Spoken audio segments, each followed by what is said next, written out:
മാനത്തെ ശിങ്കാരത്തോപ്പിൽ ഒരു ഞാലിപ്പൂവൻ പഴത്തോട്ടം.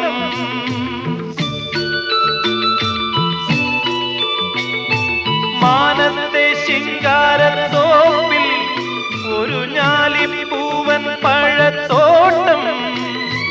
കാലത്തും വൈകിട്ടും കൂമ്പാളത്തേനുണ്ണാൻ ആ വാഴത്തോട്ടത്തിൽ നീയും പോരുന്നു. തേനും വയമ്പും നാവിൽ തൂവും വാനം പാടി.